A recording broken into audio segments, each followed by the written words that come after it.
ईसाईयत हो या इस्लाम, इनकी जब शुरुआत हुई तब से लेकर अंत तक इस्लाम मानता है कि अंतिम जो नबी हुए वो मोहम्मद साहब हुए। ईसाईयत मानता है कि हमारे जो अंतिम नबी हुए वो हुए ईसा मसीह। अब दोनों की सिस्टम में एक समानता है कि दोनों की जड़ें एक ही हैं, अर्थात दोनों के दोनों मोहम्मद और ईसा मसीह से पूर्व के जितने भी इनके नबी हुए, जितने भी संदेश वाहक हुए, जितने भी मैसेंजर ऑफ गॉड हुए, वो सब के सब इन दोनों के लिए मान्य हैं, पूजनीय हैं और सब के सब एक हैं।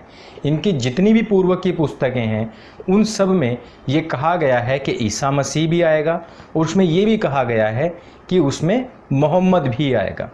ईसा मसीह वाले मानते हैं कि मोहम्मद जो है वो झूठा नबी है, उसके विषय में हमने आपको पिछले दिनों एक वीडियो दिखाया था। मोहम्मद वाले ये मानते हैं कि ईसा मसीह जो था वो आया जरूर था लेकिन वो ईश्वर पुत्र नहीं था। इस प्रकार से इन दोनों में कॉन्फ्लिक्ट पैदा हुआ, अथवा इससे पहले ये दोनों समान ही थे। अब हम बात करते हैं इनके अंदर व्याप्त ऐसे प्रश्न जिनका ये उत्तर बिल्कुल भी नहीं दे पाएंगे। पहला हम जो प्रश्न है वो करते हैं ईसाईयत और इस्लाम दोनों से। अब आप बताइए कि आपके जितने भी नबी हुए हैं वो केवल और केवल उसी मरुस्थलीय एरिया में पैदा क्यों हुए हैं? यदि प्रश्न हमसे है तो हमने तो उसका उत्तर दे दिया, लेकिन आप ये बताइए कि आज तक भारतवर्ष या एशिया में भी या यूरोप में भी एक भी नबी पैदा क्यों नहीं हुआ, एक भी मैसेंजर क्यों नहीं पैदा हुआ? ये सारे के सारे यरूशलेम और उसके आसपास के एरिया में ही क्यों पैदा हुए?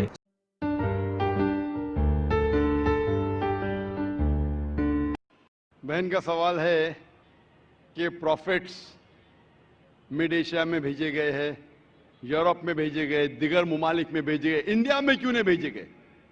कुरान मजीद में साफ तौर पे लिखा है, साफ तौर पे सूरह रअद में सूरह नंबर 13 आयत नंबर 7 में, वलिकुल्लि कौमिन हाद, हमने हर कौम में हिदायत देने वाला भेजा है।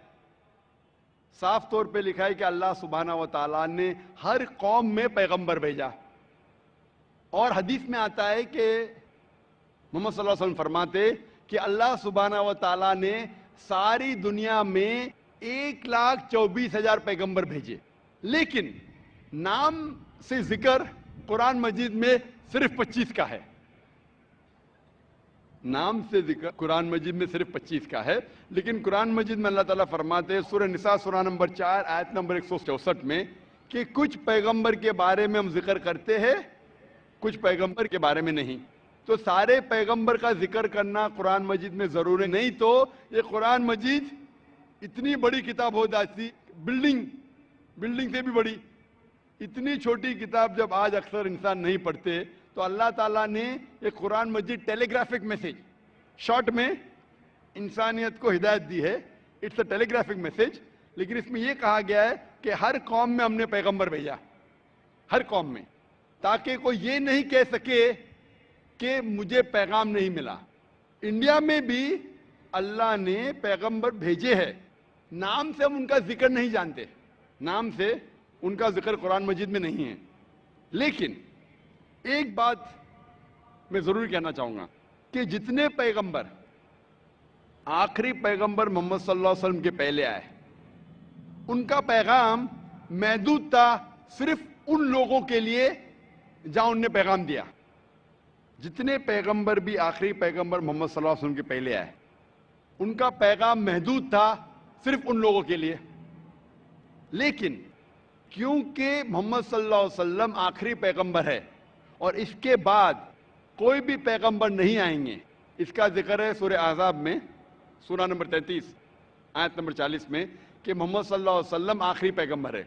इसीलिए मोहम्मद सल्लल्लाहु अलैहि वसल्लम सिर्फ अरबों या सिर्फ मुसलमानों के लिए नहीं भेजे गए थे, वो सारी इंसानियत के लिए भेजे गए थे। कुरान मजीद में लिखा है सूरह अंबिया में सूरह नंबर 21 आयत नंबर 107 में, वमा अरसलनाका इल्ला रहमतल लिल आलमीन, कि हमने तुम्हें भेजा सारी इंसानियत के लिए, सारे जहां के लिए, सारे आलमीन के लिए। क्योंकि मोहम्मद सल्लल्लाहु अलैहि वसल्लम आखिरी पैगंबर थे, इनके बाद कोई पैगंबर नहीं आएगा, इसीलिए वो सिर्फ मुस्लिम या मुसलमान या अरबों के लिए ने سارے انسانیت کے لیے بھیجے گئے تھے. اور قرآن مجید کے پہلے کئی پیغام آئے, کئی وحی آئے. جتنے پیغام اللہ کی طرف سے آئے قرآن مجید کے پہلے, وہ صرف محدود تھے چند لوگوں کے لیے. لیکن کیونکہ قرآن مجید اللہ کا آخری کلام ہے, وہ صرف عربوں یا مسلمانوں کے لیے نازل نہیں کیا گیا تھا, وہ سارے انسانیت کے لیے نازل کیا گیا ہے. اور اس کا ذکر آتا ہے سورہ ابراہیم میں, سورہ نمبر 14 آیت نمبر 52 اور سورہ بقرہ سورہ نمبر 2 آیت نمبر 185 میں, کہ ہم نے یہ قرآن ساری انسانیت کو ہدایت کے لیے نازل کیا ہے. تو اسی لیے آج قرآن اور محمد صلی اللہ علیہ وسلم کا پیغام صرف مسلمانوں یا عربوں کے لیے نہیں. پہلے جتنے پیغمبر آئے, جتنے بھی اللہ کے کلام بھیجے گئے, وہ صرف محدود تھے کچھ لوگوں کے لیے. آج آپ چاہے ہندوستان میں رہ رہے ہو, یا یو کے میں, یا سعودی عربیہ میں, یا یو ایس اے میں, یا کینیڈا میں, ساری انسانیت کو ماننا چاہیے آخری پیغام قرآن مجید اور آخری پیغمبر محمد صلی اللہ علیہ وسلم. اسی لیے اس کا ذکر, محمد صلی اللہ علیہ وسلم کا ذکر سارے دیگر مذاہب میں ہیں کہ یہ آخری پیغمبر آنے والے ہیں. بائبل میں ہیں, ہندوؤں کی کتاب میں ہیں, پارسیوں کی کتاب میں ہیں, یہودی کی کتاب میں ہیں. اسی لیے آج آپ چاہے دنیا میں کدھر بھی رہ رہے ہو, کوئی بھی خاندان میں پیدا ہوئے ہوں گے, آپ کو ماننا چاہیے قرآن مجید اور ماننا چاہیے آخری پیغمبر محمد صلی اللہ علیہ وسلم.